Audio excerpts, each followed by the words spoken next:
Change and innovation are happening at a staggering rate. There was a Kodak moment in 2002 when digital cameras overtook analog cameras with the very technology that Kodak invented yet suppressed. Kodak lost focus on capturing and sharing memories with a business need to sell more paper and chemicals.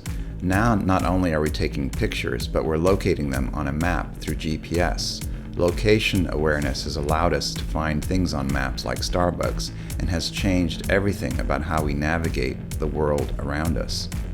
Location awareness enabled by GPS is the foundation for the Internet of Things and smart cities, and access to real-time data such as finding the next bus, reserving a hotel, finding where our friends are, Googling everything. Data is stacked everywhere around us, and we expect this level of interactivity.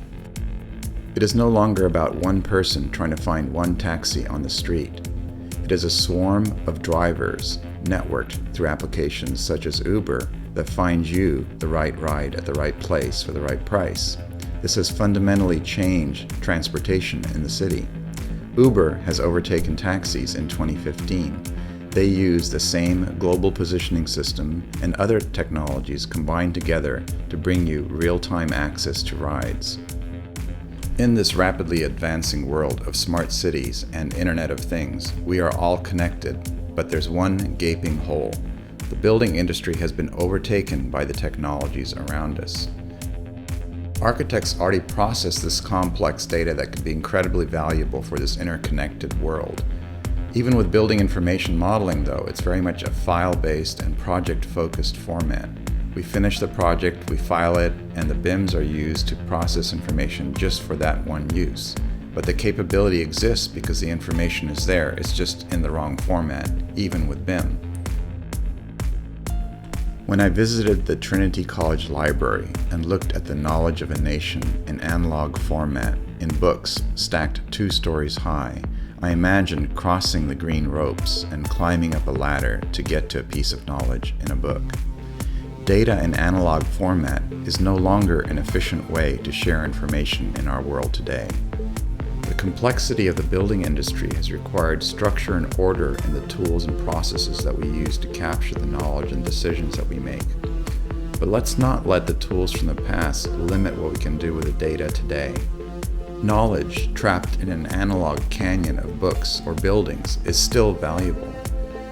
We are in an incredibly unique position as architects, planners, and engineers that know how buildings and cities are put together to help structure and extract that data in a format that is valuable for others and link it to the technologies that are surrounding us.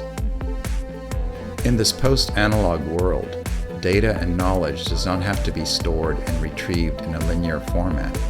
Cloud technologies and web services that drive Uber and other applications can be used to stream data from the cloud from BIM and support the Internet of Things in smart cities.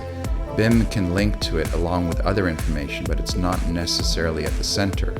Looking at bits of information as raindrops, one can then combine information to create new patterns, and machines can help crunch through those numbers to help us identify those patterns. The swarming intelligence of bees and birds and fish and ants allows them to communicate as a group and achieve what is not possible alone as a single ant.